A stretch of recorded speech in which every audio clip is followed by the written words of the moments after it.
Temujin, excellent excellent excellent. अब कब से नहीं आ रहे हैं?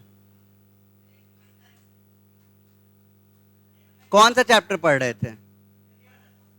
हाँ, 3 ऑर्डर्स, उसके बाद चेंजिंग कल्चरल ट्रेडिशंस, और उसके बाद एक और चैप्टर, डेढ़ चैप्टर, मतलब 3 ऑर्डर्स खत्म हुआ, चेंजिंग कल्चरल ट्रेडिशंस, और उसके बाद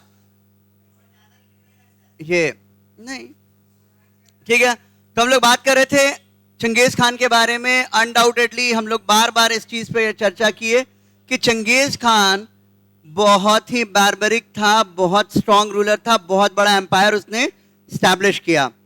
उसका नाम तेमुजिन था, उसने हर जगह रूल किया। फर्दर हम लोग बात कर रहे थे कहाँ के, ख्वारिज्म की, कि जब वहां पे अटैक किया, पर्शिया पे अटैक किया, तो क्या, तो जब पर्शिया पे अटैक किया, उसके बाद वो आते आते जलालुद्दीन का पीछा करते करते इंडिया आ रहा था। ठीक है, तो सिंधु रिवर के पास, इंडस रिवर के पास वो रुक गया। उसको एक साइन मिला कि नहीं नहीं अब रुक जाना चाहिए। वही आगे बात कर रहे हैं। तो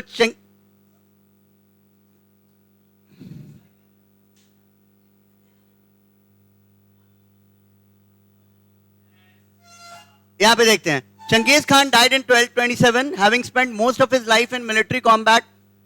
1227 में मर गया था वो। और कब जन्म लिया था वो, रफली कब जन्म हुआ था?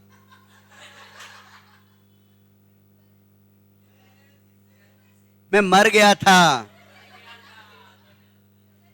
1167, right. So we talked about it कि हाँ 1167 में, और उसके बाद फिर तेमुजिन नाम था।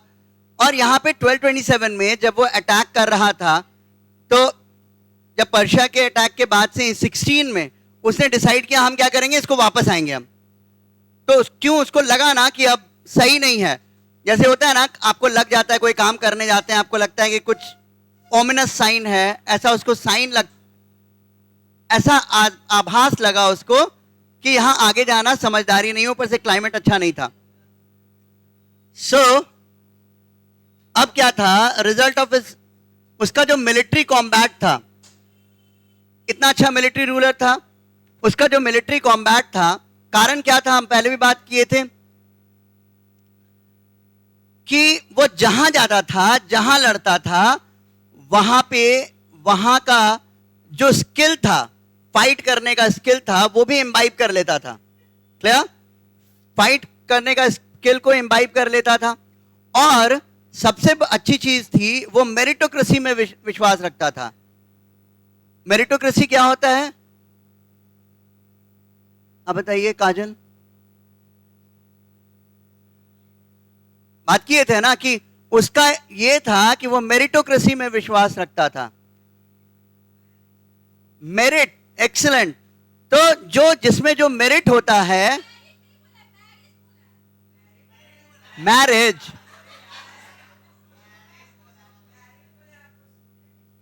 नहीं हमको तो मेरिट ही सुनाई दिया था। अच्छा, एनी विच वेज अगर मेरिट बोले हैं तो सही है। तो मतलब ये नहीं होगा कि जन्म के आधार पे होगा। अगर मैं ट्राइबल लीडर हूं तो मेरा वंशज जो है वो रूलर बने या वो इंपॉर्टेंट पोजीशन होल्ड करे, नहीं, मेरिट जिसमें होगा। क्या? नोमैडिक एम्पायर, बता दें। तो क्या हम बात कर रहे थे कि हेरिडिटरी में विश्वास नहीं रखता था, कि ऐसा नहीं है कि राजा का बेटा राजा बनेगा, नहीं, एग्जैक्टली तो यही था मंगोल एम्पायर में। उसने यही ध्यान दिया कि जिसमें योग्यता होगा, जो काबिल होगा, तो मेरिट पे विश्वास रखा इन्होंने, मेरिटोक्रेसी। क्या माना जाता है कि 500 से 1000 बच्चे, और हर जगह आज भी अगर हम माने, और क्या था, जहां ज्यादा था ठीक है, अलग अलग फिगर है, ठीक है। सिंपल सी बात है कि हम मानते हैं कि बहुत बड़ा पॉपुलेशन जो है वो मंगोल्स का और चंगेज खान के वंशज हैं, राइट। चाइना में देख लेते हैं, बहुत ज्यादा माना जाता है, रशिया में बहुत ज्यादा माना जाता है कि वो क्या थे, चंगेज खान के वंशज। तो 1227 में वो मर गया, क्लियर। उसका मिलिट्री स्ट्रैटेजी बहुत तगड़ा था। कैसे उसका मिलिट्री स्ट्रैटेजी तगड़ा था, आपसे क्वेश्चन पूछा जाए कि कैसे तगड़ा था। एक तो मेरिटोक्रेसी अपनाता था, ऊपर से जहां अटैक करता था वहां के का जो स्ट्रैटेजी होता था, वहां का जो टेक्निकलिटीज होता था वो सीख जाता था। ऑलरेडी क्या था, कैवलरी इसका बहुत अच्छा था, कैवलरी घुड़सवारी ऑलरेडी बहुत अच्छा था। ये लोग खुद इतने अच्छे घुड़सवार थे और इतना अच्छे फाइटर थे, वो तो था ही। और जहां जहां जाते थे, जैसे अलग अलग तरह के का उस टाइम में नाफ्ता बॉम्ब, इस तरह का जो जो मिला उनको, नाफ्ता बॉम्ब इस तरह से कहते थे, जिससे आग निकलता था। और मतलब एक तरह से पेट्रोलियम, हाँ बोलिए, एक तरह से पेट्रोलियम फ्यूल जो है वो आता है, उससे फटता था। तो ये सब उन्होंने सीखा, टर्क से सीखा, सबसे सीख करके उसने क्या किया, मिलिट्री स्ट्रैटेजी को बहुत स्ट्रांग बनाया था। Further, the horse riding skills of the Mongols and the Turks provided speed and mobility to the army. तो हॉर्स राइडिंग स्किल बहुत अच्छा था। Their abilities as rapid shooting archers from horseback। तो आपको देखिए पॉइंट मिल रहा है मिलिट्री स्ट्रैटेजी का। आपसे जब भी क्वेश्चन पूछा जाएगा कि मिलिट्री स्ट्रैटेजी कैसा था, तो एक तो भाई उसका टर्क्स और मंगोल्स का जो हॉर्स राइडिंग स्किल्स था वो बहुत अच्छा था। रैपिड शूटिंग आर्चर्स थे, जो धनुष भी चलाते थे बहुत जल्दी, ऐसा नहीं, रैपिड शूटिंग। धनुष जो है बाण चलाते थे ना, जैसे होता है ना, जैसे रामायण देखा आपने, सब में देखा कि ऐसे एक तीर निकालते हैं, ऐसे करते हैं, ऐसे करते हैं, उसके बाद ऐसे करते हैं। वो नहीं, वो लोग क्या करेंगे, ऐसे निकालो, चलाते जा रहे हैं, चला बहुत ज्यादा।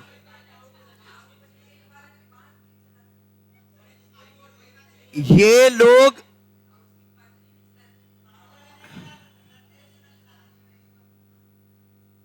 लोग इतने खतरनाक थे, आपको पहले ही बात बता चुके हैं कि जहां जाते थे गाजर मूली की तरह सबको काट देते थे, कुछ नहीं छोड़ते थे, सब कुछ तबाह कर देते थे। क्या बहुत जबरदस्त खौफ था, जबरदस्त खौफ था। अब यहां पे हम देख रहे हैं आर्चरी स्किल भी बहुत ज्यादा तगड़ा, हॉर्स राइडिंग स्किल भी बहुत तगड़ा, और further perfected during regular hunting expeditions which doubled as field maneuvers। field maneuvers का मतलब हो गया कहीं भी जैसे हंटिंग जब करने जाते थे ये, तो जानवर तो दौड़ाएगा, अगर हिरन है या कोई भी जानवर है तो दौड़ाएगा। तो हाँ बोलिए, क्या उस दिन भी आपको बताए थे, देयर आर डिफरेंट स्टोरीज। हाँ, वो एग्जैक्ट मेंशन नहीं है, बहुत बारी माना जाता है कि नेचुरल डेथ था, कोई मानता है कि भाई उसको भी किसी तरह से धोखा देके मार दिया गया था, लेकिन ये पर्टिकुलर मैटर इसका नहीं है, मर गया, एज भी हो गया था। क्या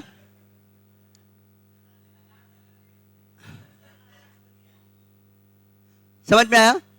फील्ड मैनोवर क्या हुआ कि जब हंटिंग करेंगे तो आप क्या करेंगे, आपको भगाया। तो इन लोगों को तरीका पता था कि जंगल में किस तरह से जिगजैग भागे या तरह तरह से भाग करके कहीं भी किसी भी तरह के सिचुएशन में वो अंदर तक जा सकते थे, ये क्षमता थी इनके पास। Clear? The steppe cavalry had always travelled light and moved quickly. और एक और चीज क्या था स्टेपी में, बार बार बताएं स्टेपी क्या होता है। Excellent, very good. तो स्टेपी का जो कैवलरी था, क्लियर, खास बात क्या था, ये लोग लाइट रहते थे। बहुत ज्यादा सामान नहीं लेके चलते थे, और बहुत हल्का फुल्का सामान और जो भी वेपन लेके चलते थे। तो लाइट होंगे आप, तो आप बहुत फास्ट मूव करेंगे, इजंट इट? घोड़े पे अगर इतना आप सामान ही लाद दीजिएगा तो आप नहीं दौड़ पाइएगा अगर, ठीक है। लेकिन इनका कैवलरी क्या होता था, लाइट होता था और बहुत तेजी से चलता था। But now it brought all its knowledge of the terrain and the weather to do the unimaginable. और अगली चीज क्या थी, इनको नॉलेज था टेरेन का। टेरेन कहने का मतलब कि पहाड़ है, किस तरह का सिचुएशन है, प्लेटो है, लैंड है, प्लेन पे कैसे चलना है, फॉरेस्ट है तो कैसे जाना है, पहाड़ है तो उसमें किस तरह से अटैक करना है, अलग अलग घाटियों में किस तरह से अटैक करना है। तो ये नॉलेज जो था इनको ज्योग्राफी का, क्या, अरे प्लेन एरिया,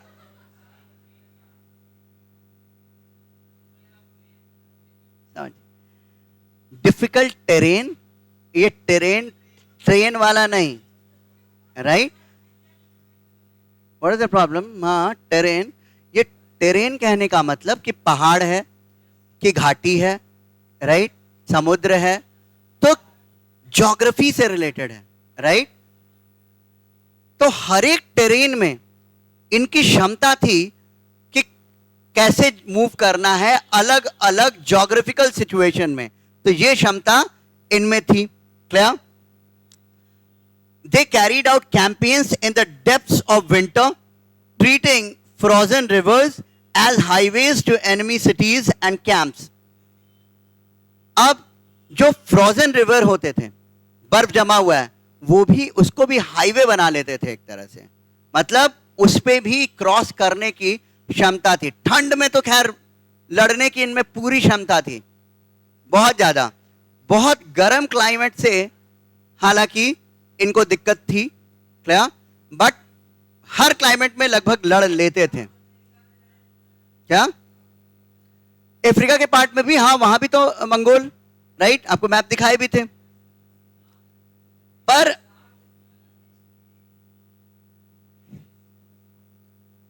बात, आई अंडरस्टैंड आप क्या कहना चाह रहे हैं, बिल्कुल सही बात बोल रहे हैं। देखिए, तो वो जो ओरिजिन आपको दिखेगा उनके फेशियल स्ट्रक्चर में, तो हर जगह इनके वंशज हर जगह हैं, वंशज हर जगह हैं, राइट? मतलब थोड़ा बहुत आप देखिए, इनके ही वंशज हैं। क्यों थोड़ा बहुत, क्या बहुत बहुत कह सकते हैं। जो मुगल डायनास्टी था, आपको बताएं कि मुगल डायनास्टी क्या था। देवर मोगल्स, अभी और क्लियर करेंगे हम लोग, ठीक है? वो मोगल्स थे। क्या हो गया? वो भी मोगल्स थे। तो कहीं ना कहीं पूरी दुनिया में चंगेज खान के डायरेक्ट अगर वंशज नहीं, लेकिन कहीं ना कहीं रिलेशनशिप में सब चंगेज खान के बहुत ज्यादा हैं descendant. Nomads were conventionally at a loss against fortified encampment, but Genghis Khan learned the importance of siege engines and naphtha bombardment very quickly. That's what we are talking about. Generally क्या होता था, nomads जो होते थे उनको seize में बहुत खतरनाक नहीं थे। मतलब जहां पे फोर्टिफाइड हो गया, जहां पे किलेबंदी किया गया, वॉल खींच दिया गया, वहां पे नोमैड्स बहुत जनरली सक्सेसफुल नहीं होते थे। लेकिन चंगेज खान आप पिछले क्लास में भी हम लोग डिस्कस किए थे, उससे पहले भी डिस्कस किए थे। नहीं, चंगेज खान, वही चंगेज खान, तेमुजिन उसका नाम था।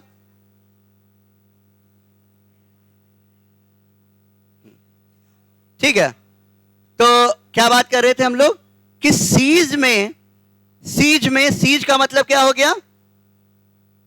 जैसे रेड होता है, रेड पड़ता है ना, रेड का मतलब क्या होता है?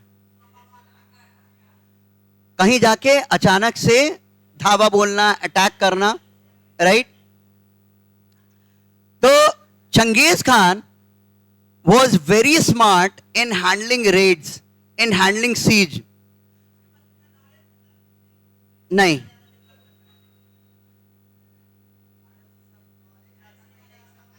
अब ये समझिए, अब मान लीजिए फोर्टिफाइड है, हम लोग पहले भी डिस्कस कर चुके हैं, फोर्टिफाइड है ये एरिया।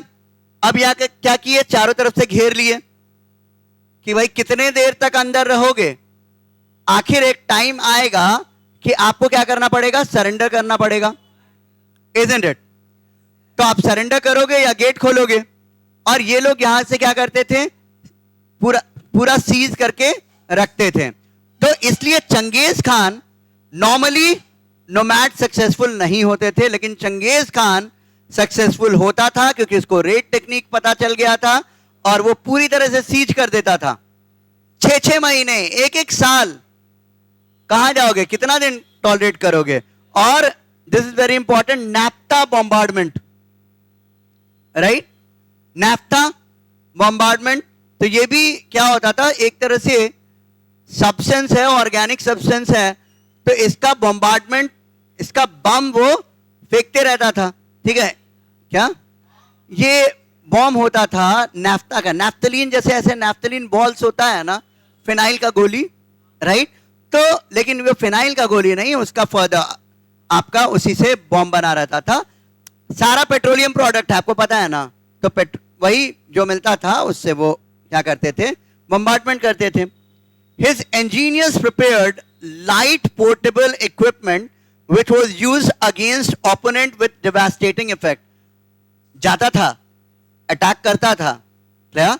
अब पता चल गया ये डॉक्टर है, ये इंजीनियर है, उसको नहीं मारता था, उसको क्या करता था, प्रिजर्व करता था और अपने लोगों को भी सीखने के लिए कहता था ये क्या कर रहे हैं, isn't it? तो इस तरह का उसका स्ट्रैटेजी था। लड़ाई किया, हम लोग पहले ही डिस्कस किए कि भाई जाता था तो पूरा खत्म कर देता था सब कुछ, लेकिन जो नॉलेजेबल मिलते थे, इंजीनियर्स मिलते थे, डॉक्टर्स मिलते थे या अच्छे वॉरियर मिलते थे, उनको अपने साथ इंक्लूड कर लेता था। तो उसके इंजीनियर्स क्या करते थे, लाइट पोर्टेबल इक्विपमेंट बनाते थे, हल्के हल्के पोर्टेबल इक्विपमेंट। अब कैवलरी जा रही है तो हल्का रहेगा, तो आप कैरी ज्यादा से ज्यादा कैरी करके जाएंगे,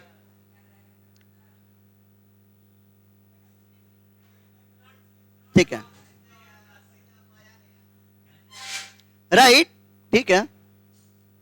अब यहां पे टाइमलाइन देखते हैं बहुत जल्दी से, सारे टाइमलाइन को देखते हैं हम लोग। ये कैसे,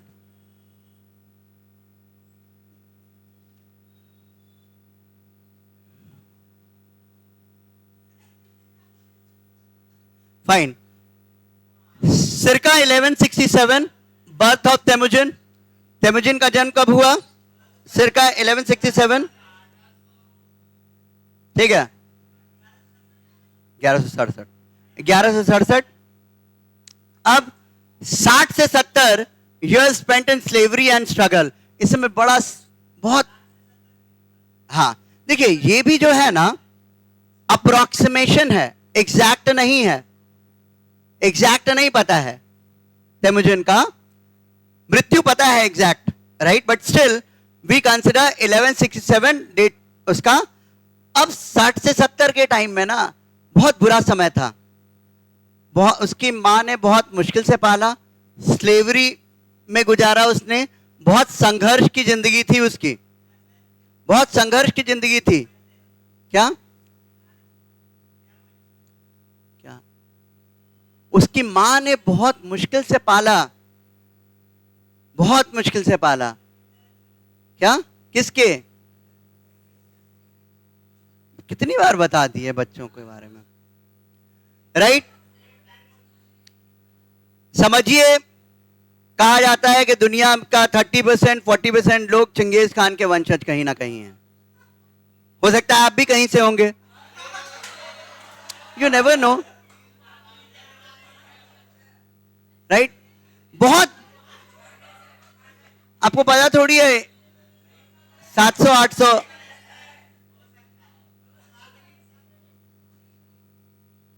नाउ 1180 से 90s ये जो पीरियड था अलायंस फॉर्मेशन का था।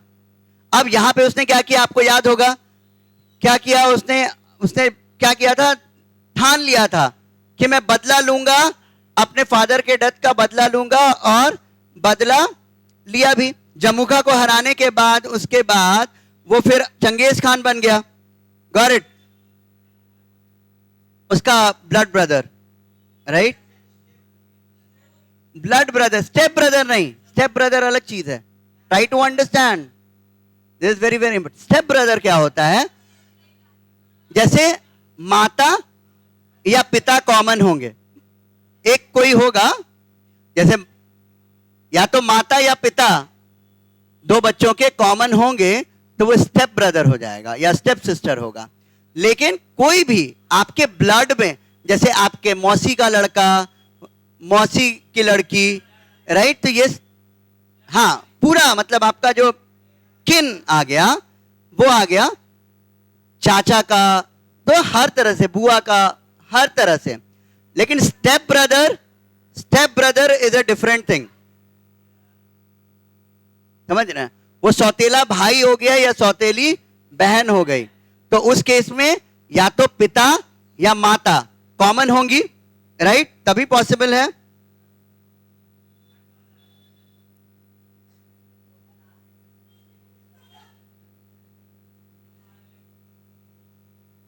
Got it?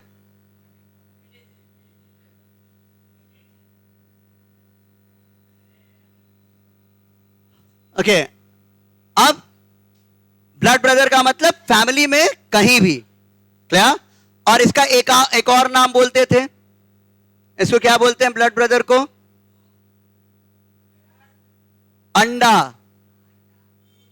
ANDA. ट्राइबल्स में दैट इज नोन एज अंडा, मीन्स ब्लड ब्रदर.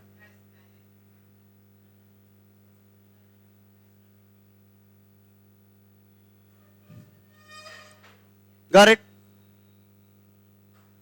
अब 1203 के बाद इस पीरियड में गप मत दीजिए, दोनों बहुत ज्यादा गप दे रही हैं, एक्सेस. 1203 टू 1227 का जो पीरियड था, इस टाइम में क्या कर रहा था? वो एक्सपेंशन कर रहा था. इस समय तो वो 1206 में का जो किर्तिला हुआ उसमें वो क्या बन गया था? Genghis Khan. इससे पहले तेमुजिन कहा जाता था, लेकिन चंगेज खान बन गया. ठीक है, अपने चंगेज खान टाइटल एज्यूम किया क्विरलताई के बाद. हाँ बोलिए, फिर से बोलिए, नहीं सुने. किसका सौतेला था?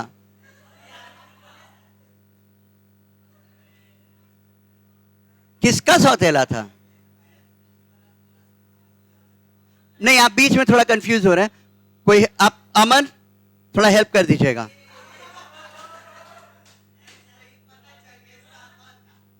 क्या?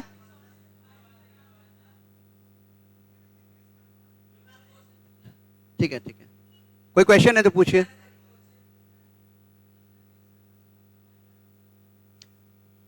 जमुखा यहां पे सौतेला भाई नहीं, ब्लड ब्रदर था वो. उसका सौतेला भाई का सीन नहीं है. आप सौतेला भाई मतलब पिता या माता एक होंगे. ठीक है, मतलब पिता एक माता दूसरी माता, राइट? या एक माता दो पिता. क्लियर? हाँ, समझ गया ना? मतलब कोई एक कॉमन होगा तो वो क्या हो गया? Step brother. ब्लड ब्रदर कह रहे हैं तो कोई भी आपके फैमिली में, लार्जर फैमिली में, जिसको किन कहते हैं, सगे संबंधी कहते हैं, सगे संबंधी कहते हैं, चाचा चाची, मामा मामी, फुआ फूफा, सब आ जाएंगे. isn't it? नाउ तो इस पीरियड में क्या हो रहा था? वो एक्सपैंड कर रहा था, जीत रहा था. ट्रायम्फ का पीरियड था, एक्सपेंशन का पीरियड था. ख्वारिज्म तक जीता, राइट? पर्शिया के बारे में हमने बात किया, तो इतना एक्सपैंड किया. रशिया को तो बुरी तरह से मार मार के हराया. 1206 वेरी इंपॉर्टेंट बता चुके हैं. Temujin proclaim Genghis Khan universal ruler of the Mongols. और 1227 में death of Genghis Khan. Clear? 1227 to 60। अब ऐसा नहीं कि चंगेज खान मर गया, चीजें खत्म, नहीं। उसका बेटा, खासकर वंशज, पोता, और वही आगे इनके जो तैमूर हुए, राइट, उन्हीं का डिसेंडेंट फिर बाबर हुआ, और बाबर आकर के यहां पे इंडिया आकर के अपना रूल स्टैब्लिश कर लिया। बाबर ही स्टैब्लिश किया ना, फिर ना हुमायूं आया, पहले हुमायूं नहीं ना आया। क्या? So rule of the three great khans continued Mongol unity. क्या? अब यहां पे फिर देखिए 1227-41 Ogedei son of Genghis Khan, Genghis Khan का बेटा ओगोदेई। 1246 to 49 गयक सन ऑफ ओगोदेई। ये फैमिली चार्ट देखना बहुत जरूरी है।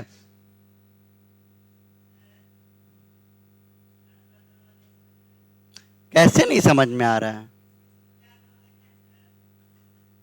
क्या है? ये देखिए, ये देखिए, यही है सबसे इंपॉर्टेंट।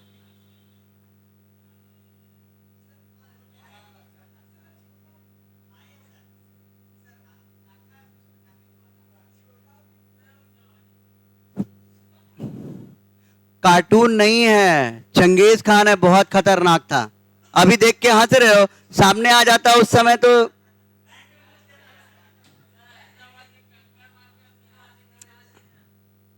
ठीक है, उसी का वंशज, वही दिखा रहे हैं। ये देखिए चंगेज खान, चंगेज खान का पेड़, ये एक क्या दिखाया जा रहा है? इसने जो पेड़ लगाया, ये सारा फल है। एग्जैक्टली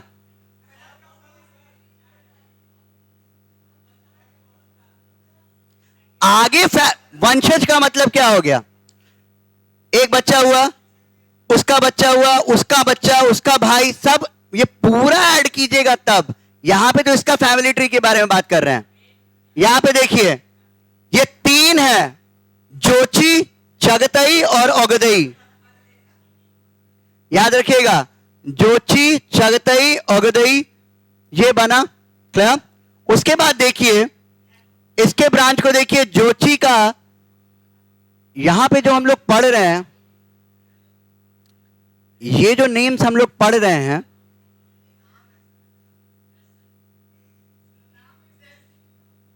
ऐसे ही उन लोग को भी लगता होगा हम लोग का नाम ऐसा है, अजीब। आपको लग रहा है ना, उन लोग को लगता होगा कि हम, ये नाम अजीब सा है। तो ये जो रूलर्स की बात कर रहे हैं, ये रूलर्स प्राइम रूलर्स थे, और उन्हीं सन के बारे में और ग्रैंडसन के बारे में इस फैमिली ट्री में दिखाया गया है, जिन्होंने एम्पायर को संभाला। बाकी सारे बच्चों का आपको पढ़ना नहीं है, ठीक है? वो चिंतित थे पीछे कि बाकी बच्चे क्यों नहीं, क्या? लेकिन अब 500, 1000 सबको उल्लेख नहीं किया जा सकता है, ठीक है? मान लीजिए जैसे 500 बच्चे हुए या 1000 बच्चे हुए, जिन्होंने शासन चलाया, जो इंपॉर्टेंट रूलर्स बने, उनके बारे में बात की गई है। कौरव के सारे का नाम पता है आपको? नहीं पता है? पांडव और कौरव थे ना, कौरव के 100 का नाम पता है? नहीं, राइट? 2 का पता है? तब वही ना, जो इंपॉर्टेंट है उसका नाम पता है। क्या आपको लग रहा है? उस पे ध्यान मत दीजिए, बेकार बात मत कीजिए,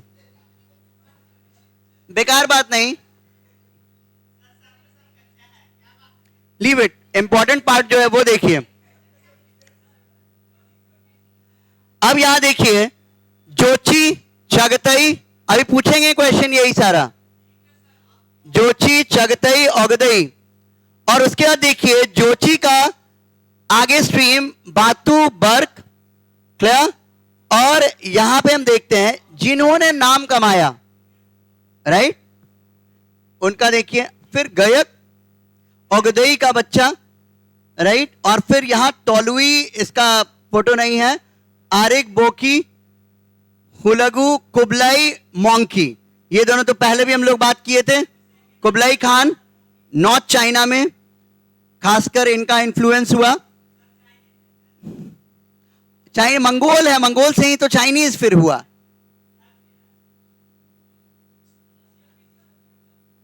अब देखिए Mongol dynasty, husband to several wives, Genghis Khan fathered many children. कोई कहता है, कहीं किसी ग्रंथ में मिलता है कि किसी सोर्स में मिलता है 500, कहीं 1000, बहुत सारा बच्चा पैदा किया।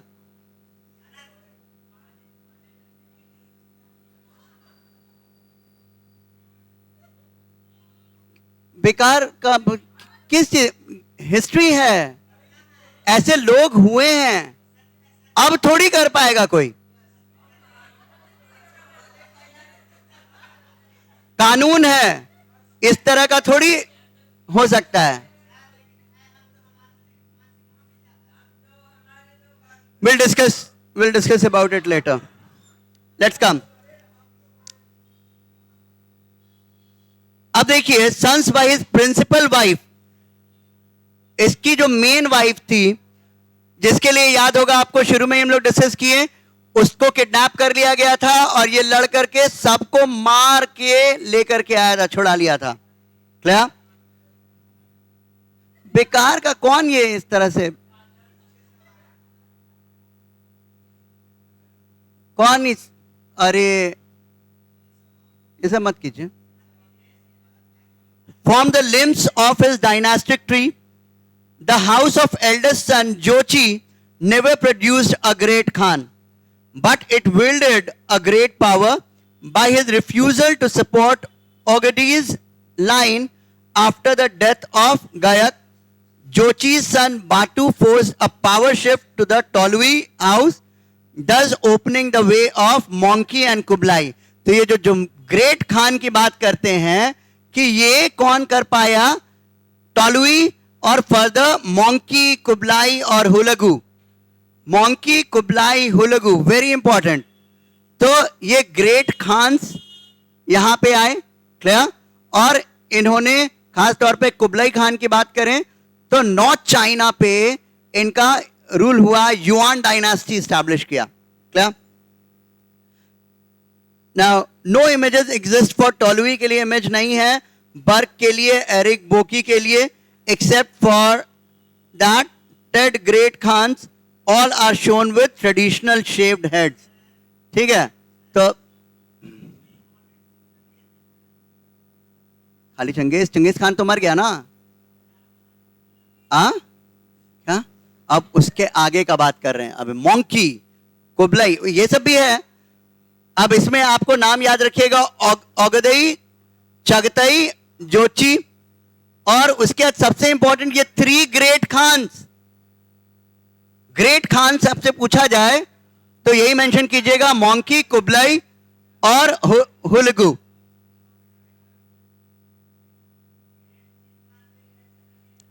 क्या वो वाला किंग खान नहीं है? राइट, आप लोग तो यही कंफ्यूज हो जाइएगा और उसके बारे में कोई मत लिख दीजिएगा। यहां पे देखते हैं, चलिए अब देखिए, अब आपको एक पिक्चर आ गया, उनके आने वाले, उनका जनरेशन पता चल गया। अब देखिए 1227 to 60 rule of the 3 great khans continued Mongol unity. 1227 to 41 Ogdei's son of Chengiz Khan. 1246 to 49 Gayak son of Ogdei, Ogdei का बेटा, फैमिली चार्ट देख चुके हैं आप। फिर 1251 to 60 Monki son of Chengiz Khan's youngest son Tolui, उसका youngest son। फिर 1236 to 42 campaigns in Russia, Hungary, Poland and Austria under Batu। तो यहां पे हम देख रहे हैं क्या चीज, कि चंगेज खान के मरने के बाद उसका कैंपेन खत्म नहीं हुआ, उसका कैंपेन स्पेशली उसके ग्रैंडसन्स ने कंटिन्यू किया। अब रशिया का कैंपेन, हंगरी का कैंपेन, पोलैंड का, ऑस्ट्रिया का, ये सारा बाटू के अंदर, जो जोची का बेटा था, मतलब ग्रैंडसन हो गया इसका, Genghis Khan eldest son, Genghis Khan का एल्डेस्ट सन दिखाए थे आपको, राइट? उसका बेटा, मतलब इसका चंगेज खान का, हाँ, पेड़ वाला बाटू। Clear? 1953 to 55, beginning of fresh campaigns in Iran and China under Monkey. Monkey फिर आगे ईरान में और चाइना में कैंपेन को आगे चलाया। क्लियर है? अब बात करें 1258, capture of Baghdad, very important. फिर मिडिल ईस्ट का पार्ट। तो क्लियरली चंगेज खान के मरने के बाद खत्म नहीं हुआ उसका कैंपेन कंटिन्यू रहा उसके ग्रैंडसन तक। The end of the Abbasid caliphate, establishment of the Khanid, ये चैप्टर आप लोगों को पढ़ना है ना, बिहार बोर्ड में पढ़ना है, वो पढ़ाएंगे, ठीक है। Of Iran under Hulegu, younger brother of Mongke, beginning of conflict between the Jochids and the khans. Clear? अब यहां पे हम बात कर रहे हैं कि इनके अपने फैमिली में भी फिर डिस्प्यूट हुआ आगे, और अलग अलग डायनास्टी इमर्ज हुआ। Further 1260, accession of Kublai Khan as Grand Khan in Peking. North China पे इनका शासन शुरू हुआ, कुबलाई खान का। Conflict amongst descendants of Genghis Khan, fragmentation of Mongol realm into independent lineages, Tolui, Chagatai and Jochi. Ogadai's lineage defeated and absorbed into the Toluid. अब आगे क्या हुआ कि इनका जनरेशन अलग, ये पूरा का पूरा मंगोल एम्पायर देखें तो पूरा कैप्चर कर लिया। क्या हो गया? 2 मिनट इसको कर लेते हैं खाली, थोड़ा सा रिवाइज कीजिएगा, नहीं तो अगले क्लास में रिकैप करा लेंगे हम लोग। क्या? अगले क्लास में रिकैप कर लेंगे एक बार, ठीक है? रिकैप से क्लियर, ठीक है? ठीक है, रिकैप कर लेंगे। अब यहां देखिएगा, Toluids, Yuan dynasty in China and Il dynasty, Il Khanid state in Iran, Chagatais in steppes north of Transoxiana and Turkestan, Jochid lineages in the Russian steppes, described as the Golden Horde by observer. अब यहीं से imagine कीजिए, हाँ एक ही है, right? Turkey में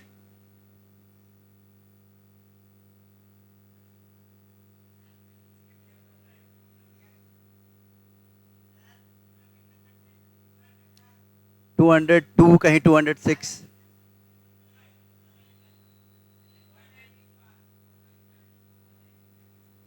ये जो इस पार्ट में आप देखते हैं यहीं पे टर्की है। आपने क्वेश्चन पूछा, गप में लगे हुए हैं, आप ही को स्पेशली टर्की देखना था ना, दिखा दिए, ठीक है? दिख गया ना, मार्क कर दिए थे। अब यहां पे देखिए, इतना बड़ा एम्पायर बन चुका था मंगोल एम्पायर। अब क्या हुआ, इनके डिसेंडेंट वो भी आपस में क्या करने लगे, अपना अपना इंडिपेंडेंट स्टेट बनाने लगे। अब जैसे नॉर्मली होता क्या है, बंटवारा हो जाता है, ठीक है? पिता का पुत्र में, फिर पुत्र में से उस वही प्रॉपर्टी, पुत्र का पुत्र, बंटवारा होता जाता है। उसी तरह ये एम्पायर जो था, फर्दर ये एम्पायर ब्रेक होते होते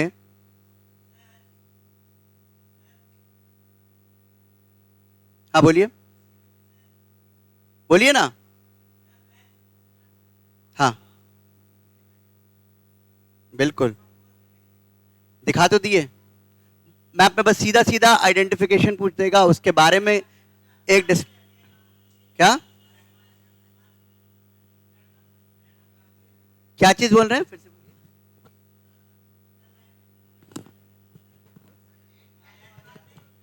हाँ, लोकेशन पूछेगा, ठीक है, हिस्ट्री के मैप की बात कर रहे हैं तो वो टाइमलाइन से भी पूछेगा आपसे। अब कोई प्लेस ऐसा दिखाएगा तो वो प्लेस पूछ लेगा, ठीक है। जो जो मैप एनसीईआरटी टेक्स्ट में है वो से वही पूछता है। अच्छी बात ये है, क्लियर।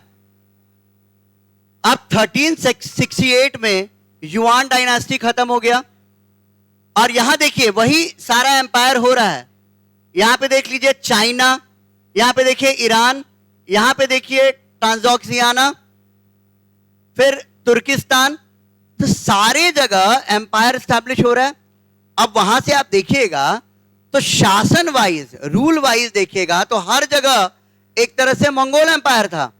अब यहां पे आते हैं 1368 में क्या हुआ, चाइना में युआन डायनास्टी खत्म हो गया जो कुबलाई खान का था। फिर 1370 में फर्दर 1370 से 405 1405 1370 में क्या हुआ, rule of Timur, a Barlas Turk who claim Genghis Khan descent through the lineage of Chagatai, ठीक है। उसका कहा कि चगतई के लीनियज से मैं हूं, तैमूर ने कहा, राइट। तो तैमूर ने कहा कि मैं चंगेज खान के लीनियज में ही है। लीनियज का मतलब क्या होता है, वंश, ठीक है, उसके वंश में आगे। तो तैमूर ने कहा कि वो चगतई के लीनियज में है, इजंट इट, और उसका रूल शुरू हो गया 1370 में, clear. Turk establishes a steppe empire that assimilates part of the dominance of Ptolemy excluding China. China को छोड़ के बाकी पार्ट में इसका रूल रह गया, क्या, चाइना को छोड़ के बाकी पार्ट में इसका रूल रह गया और बड़ा एम्पायर इसने एस्टैब्लिश किया। अब यहां पे and marries the princess of the Genghis Khan Khanid lineage, शादी किससे किया, डायरेक्ट चंगेज खान के लीनियज से, मतलब मंगोल से, मंगोल लड़की से शादी किया इसने, उसके लीनियज में। हाँ, तैमूर के बारे में बात कर रहे हैं ना। तो तैमूर अपने आपको बताया क्या, चगतई लीनियज का है वो, और मंगोल से शादी किया। तो एक तरह से कहा गया कि भाई मंगोल लीनियज से शादी किया, उधर भी, इधर से भी मंगोल, अगर देखिए तो मंगोल है, लेकिन आगे इस पे बात करेंगे। तो जैसे तैमूर है, राइट, तैमूर ने शादी किया मंगोल लीनियज से, क्लियर। अब शादी किया और उसकी प्रिंसेस यही रही। अब यहां पे तैमूर का ही डिसेंडेंट हुआ बाबर, ठीक है। 1495 to 1530 Zahiruddin Babur, descendant of Timur and Genghis Khan.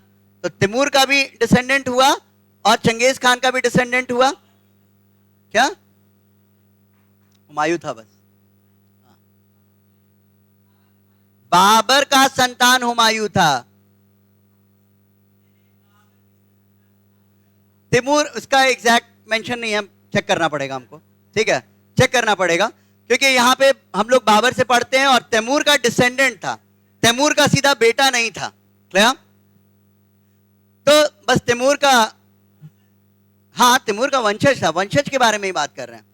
तो अब देखिए दादा के तरफ से, मतलब पैटर्नल जो हाउस हुआ मुगल डायनास्टी का, पैटर्नल हाउस हुआ तैमूर, राइट, और मैटर्नल हुआ चंगेज खान, मतलब नानी घर दादी घर, क्लियर।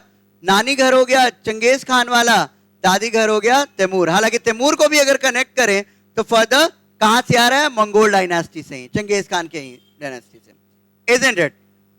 Any which ways, अब हम बात करें तो तैमूर का डिसेंडेंट हुआ, फिर Babur succeeds to Timurid, territory of Fergana और Samarkand.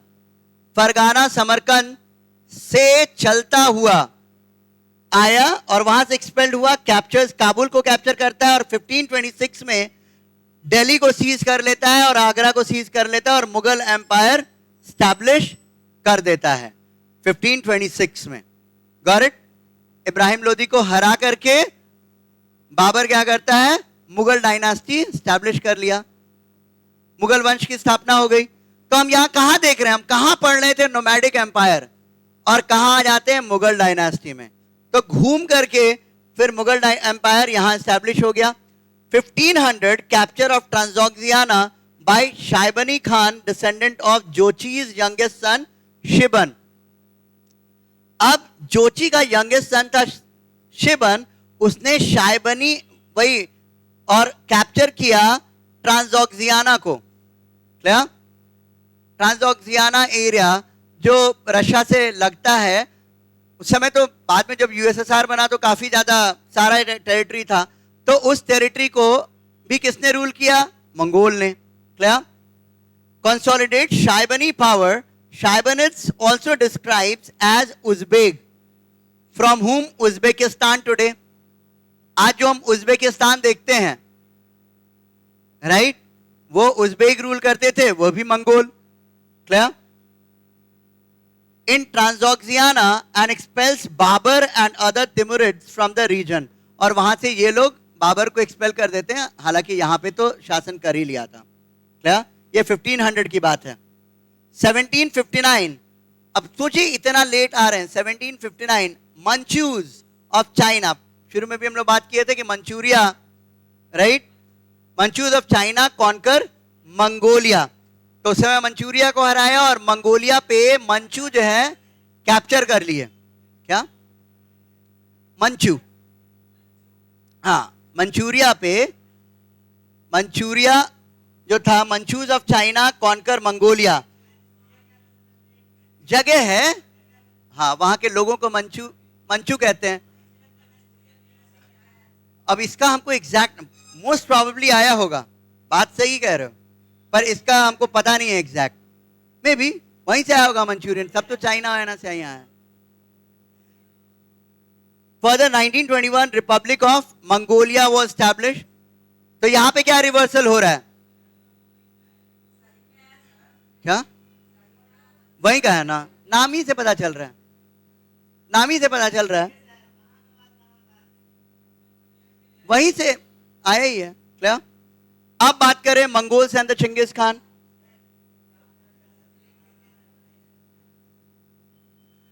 We can divide Mongol expansion after Genghis Khan's death into two distinct phases.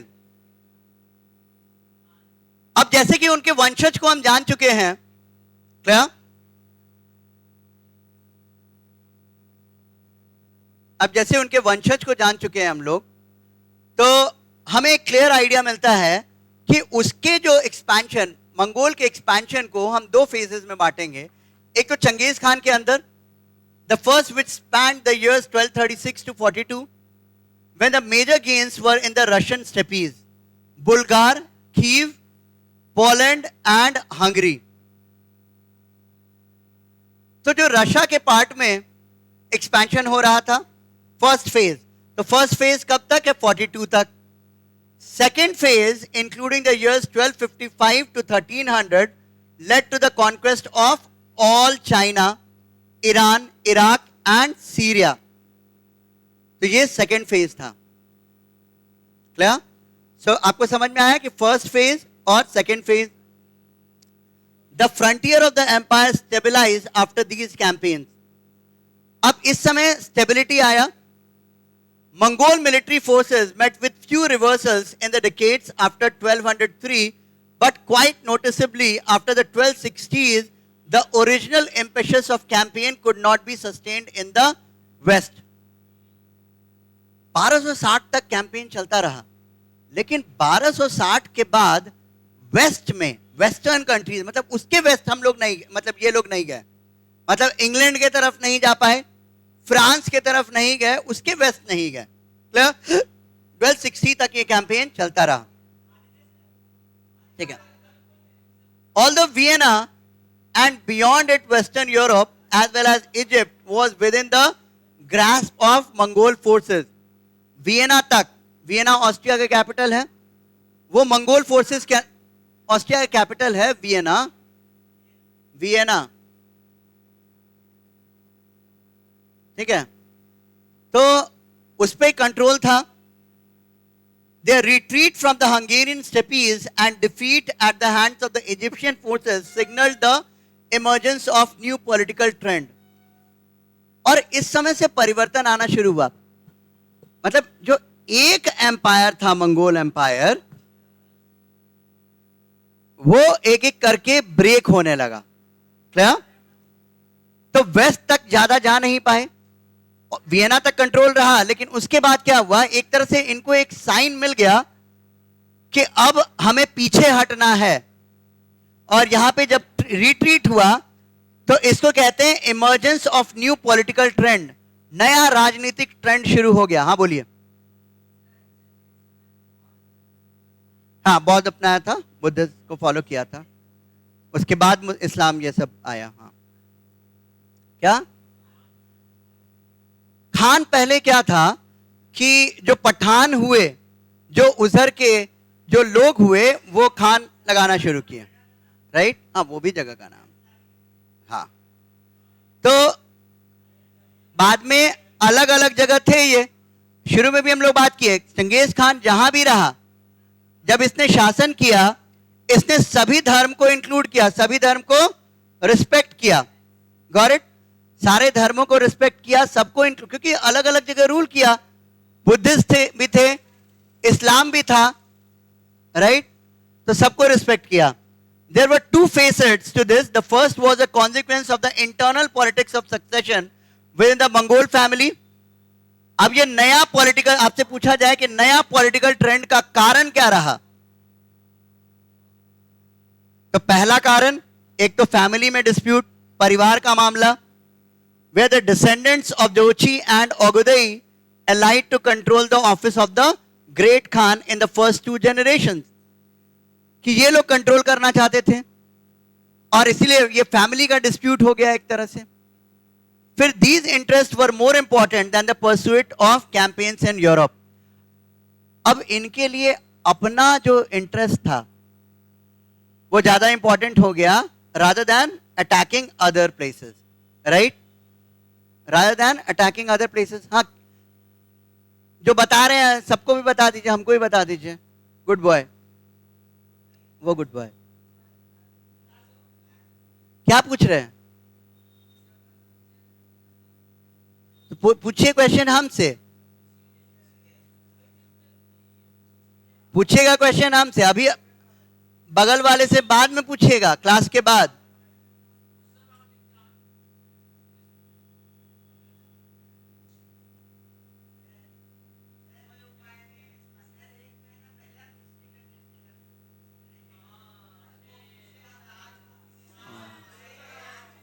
वो अभी बारिश हो रहा था ना, छूट गया, घर पे छूट गया, बारिश हो रहा था.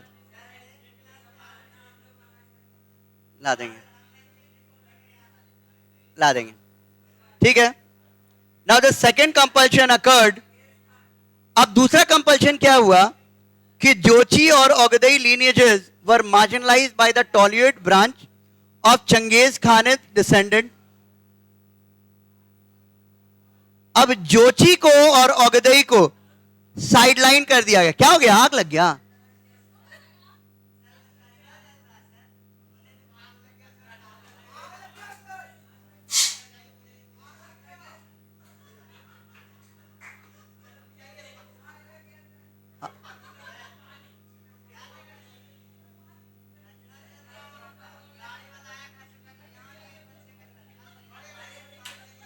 आग नहीं लगा, आग नहीं लगा.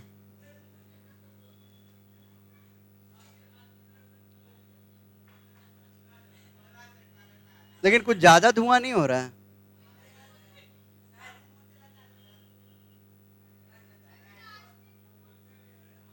ठीक है.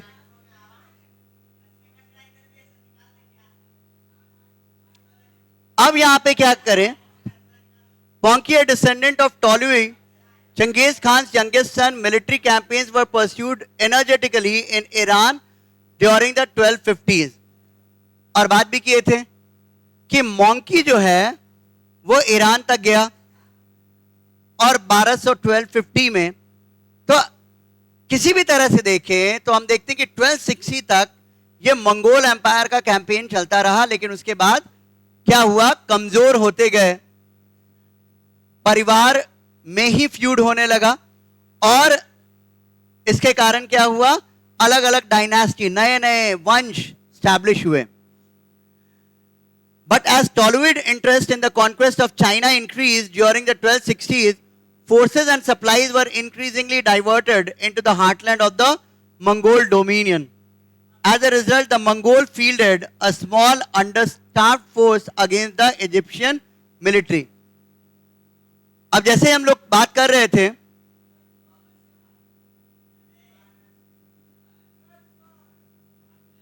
बंद कर दीजिए,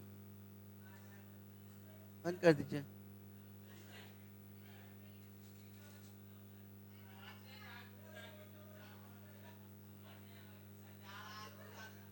क्या वो, क्या फायर ब्रिगेड थोड़ी है यहाँ पे.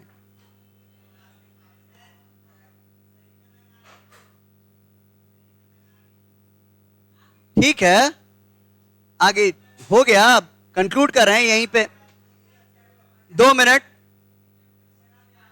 2 मिनट, 1 मिनट, ध्यान दीजिए. तो हम लोग बात कर रहे थे कि इजिप्ट के में हार क्यों हुआ, क्योंकि इनका इंटरेस्ट क्या हो गया था, चाइना में इंटरेस्ट था, और इसीलिए इजिप्ट में जो आर्मी गया भी जो था वो एक कमजोर आर्मी गया था, और इसीलिए इजिप्ट में हार गया. और इसके बाद से एक ट्रेंड शुरू हुआ कि मंगोल डायनास्टी एक तरह से ब्रेक होने लगा. फिर concurrently the conflict between the Jochid and Toluid descendant along the Russian-Iranian frontier diverted the Jochids away from further European campaigns. अब ये जोचिड्स जो थे वो रशियन इरानियन कैंपेन से भी वो बाहर हो गए, अलग हो गए. अभी यूएसए ही कंसिडर करते हैं, अभी यूएसए ही कंसिडर करते हैं, अब यूएसए को कंसिडर करते हैं. हाँ, जापान, जर्मनी, क्या वो सेल्फ क्लेम्ड है, सेल्फ क्लेम्ड है. ठीक है, आगे डिस्कस करेंगे नेक्स्ट क्लास में. रिवाइज करके आइएगा, विल हैव ओरल टेस्ट.